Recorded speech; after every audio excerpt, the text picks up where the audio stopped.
Super sir, ಭಾಳ ಚೆನ್ನಾಗಿ ಬಂದಿದೆ ಸರ್. ಸರ್ ನಮಸ್ಕಾರ. ನಮಸ್ಕಾರ. ನಿಮ್ಮ ಹೆಸರು ಸರ್? ಶರಣ ಬಸವರಾಜ್. ಈಗ ನೀವು ಸಿರಿಧಾನ್ಯದಲ್ಲಿ ಊದಲು ಕೃಷಿಯನ್ನು ಮಾಡಿದಿರಿ. ಇದು ಮಾಡಬೇಕಂತ ಯಾಕೆ ಅನ್ನಿಸ್ತು ಸರ್? ಮೊದಲಿಂದ ನನಗೆ ಸಿರಿಧಾನ್ಯಗಳ ಬಗ್ಗೆ ಮಾಹಿತಿ ಇತ್ತು, ಆಸಕ್ತಿನೂ ಇತ್ತು. ಆಮೇಲೆ ನನಗೆ ಈ ಸಂಪೂರ್ಣವಾಗಿ ಭತ್ತನ ಮಾಡ್ತೀನಿ. ಭತ್ತ ಮಾಡಿದ್ರು 60-70% ನಾನು ಸಾವಯವ ಕೃಷಿನೇ ಮಾಡ್ತೀನಿ. ಈ ಎರಡು ಮಾಡಿ ನಾನೇನು ಮಾಡಿದೆ, ನನಗೆ ಬೇಸಿಗೆ ನನಗೆ ಮೊದಲಿಂದ ಇದು ಆಸಕ್ತಿ ಇತ್ತು ಸರ್. ನಂತರ ನನಗೆ ರೈತರ ಮಾತುಕತೆ ಒಂದು ಕಾರ್ಯಕ್ರಮದಲ್ಲಿ ಬಸಪ್ಪ ಅಂತ ರೈತರು ನನಗೆ ಪರಿಚಯ ಆದರು, ಕಾಮೂರವರು. ಅವರು ಒಂದು ಸಂಸ್ಥೆ ಕಟ್ಕೊಂಡು ಈ ಥರ ಎಲ್ಲ ಸಿರಿಧಾನ್ಯಗಳನ್ನು ಬೆಳೀತಾ ಇದ್ದಾರೆ ಅಂತ ಒಂದು ವಿಷಯ ಗೊತ್ತಾಯಿತು. ಅವ್ರ ಪರಿಚಯದಿಂದ ನಾನು ಆರ್ಗ ಹಾಕ್ಬೇಕಂತ ಮಾಡಿದ್ದೆ. ನಂತರ ನನಗೆಲ್ಲ ಆರ್ಗೆಲ್ಲ ಊದ್ಲು ಚೆನ್ನಾಗಿದೆ, ಒಳ್ಳೆ ಬೆಳೆ ಬರುತ್ತೆ, ಕೂದಲು ಬೆಳೀರಿ ನೀವು ಅಂತಂದು ಹೇಳಿದ್ರು. ಆಯಿತು, ಯಾವುದಾದ್ರೂ ಕೊಟ್ಟರೆ ನಾನು ಖಾಲಿ ಇದೆ, ಒಟ್ಟು ನಾನು ಖಾಲಿ ಬಿಡಬಾರ್ದು, ಬೆಳಿಬೇಕನ್ನೋ ಉದ್ದೇಶಕ್ಕೆ ನಾನು ಬೆಳೆದೆ ಸರ್. ಮೊದಲ ಬಾರಿ ಬೆಳೆದೀನಿ, ಭಾಳ ಖುಷಿ ಆಗ್ತಿದೆ ನನಗೆ. ಇಷ್ಟು ಈ ಥರ ಬರ್ತಂತ ನನಗೆ ಗೊತ್ತಿದ್ದಿಲ್ಲ ಬೆಳೆ, ಹಿಂಗೆ ಬೆಳೆ ನಿಜವಾಗ್ಲೂ ನನಗೆ. ಆಮೇಲೆ ಈ ಬಿತ್ತಿದ್ದೊಂದು ಬಿಟ್ರೆ ಬೇರೆ ಏನಿಲ್ಲ. ಒಂದ್ಸಲ ಗಡ್ಡೆ ಹೊಡ್ಸೀನಿ, ₹1 ಖರ್ಚಿಲ್ಲ, ಅದು ಬಿಟ್ರೆ ಮತ್ತೇನಿಲ್ಲ ರೀ. ಭಾಳ ಚೆನ್ನಾಗಿ ಬಂದಿದೆ, ಭಾಳ ಖುಷಿ. ಒಳ್ಳೆ ಸಮಯಕ್ಕೆ ಮಳೆ ಕೂಡ ಬರ್ತಾ ಇದೆಯಲ್ಲ, ನನಗೆ ಭಾಳ ಇದಾಯಿತು.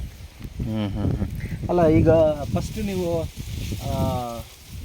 ಫಸ್ಟ್ ಸರ್ ಭೂಮಿ ಸಿದ್ಧತೆ ಮಾಡ್ಕೊಂಡಿದ್ರಿ, ಕೂರಿಗೆ ಎಲ್ಲಿ ಬಿತ್ತನೆ ಮಾಡಿದ್ರಿ? ಹೌದು. ಈಗ ಎಷ್ಟು ಎಕರೆ ಉಂಟು ಸರ್ ಇದು ಟೋಟಲಿ? ಸರ್ ಇದು ಒಂದು 3/4 ಎಕರೆಗೆ ಸ್ವಲ್ಪ ಕಡಿಮೆ ಆಗುತ್ತೆ ಸರ್. 3/4 ಎಕರೆ ಎಷ್ಟು ಕೆಜಿ? ಅರ್ಧ ಎಕರೆ ಅಂತ ಎಷ್ಟು ಕೆಜಿ ಹಾಕಿದ್ರಿ ಸರ್? 1.25 ಕೆಜಿ ಬೀಜ ಹಾಕಿದ್ದೆ. ಅಂದರೆ ನೀವು ಬೀಜ ಬಿತ್ತಾಗ್ಲಿಂದ ಹಿಡಿದು ಇಲ್ಲಿ ತನಕ ಏನೆಲ್ಲ ಬಳಕೆ ಮಾಡಿದ್ರಿ?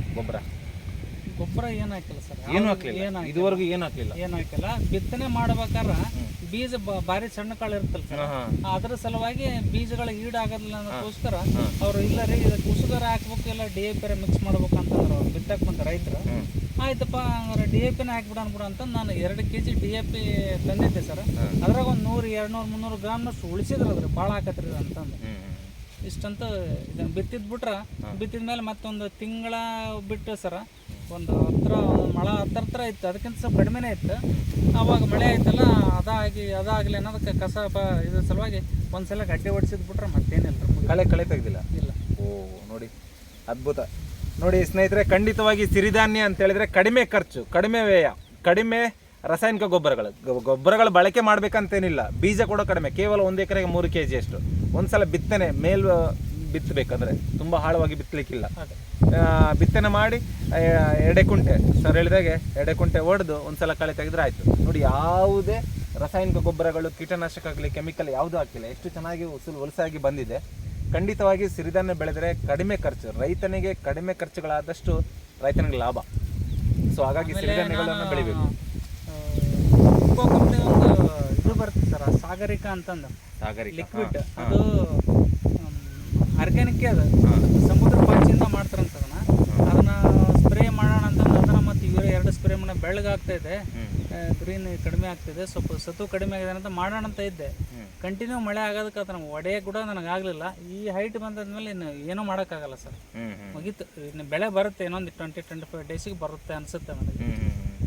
ಖಂಡಿತ ಸಿರಿಧಾನ್ಯ ಚೆನ್ನಾಗಿದೆ. ನಮ್ಮ ಶರಣ ಬಸಪ್ಪಣ್ಣನವರು ಅಗಲಿಕೆರ ಖಂಡಿತ ಸಾವಯವ ಕೃಷಿಕರು, ಹಾಗಾಗಿ ಬೆಳೆದಿದ್ದಾರೆ. ಈ ವರ್ಷದ ಪ್ರಥಮ ಬೆಳೆ ಇದಾಗಿದೆ. ಅವರಿಗೆ ಒಳ್ಳೆಯದಾಗಬೇಕು. ಸಂಸ್ಥೆ ಖಂಡಿತ ಅವರಿಗೆ ಬೆನ್ನ ಎಲುಬಾಗಿ ಇರುತ್ತೆ ಅಂತ ನಾನು ಈ ಸಂದರ್ಭದಲ್ಲಿ ಹೇಳ್ತೇನೆ. ತುಂಬ ಹೃದಯದ ಧನ್ಯವಾದಗಳು ಸರ್.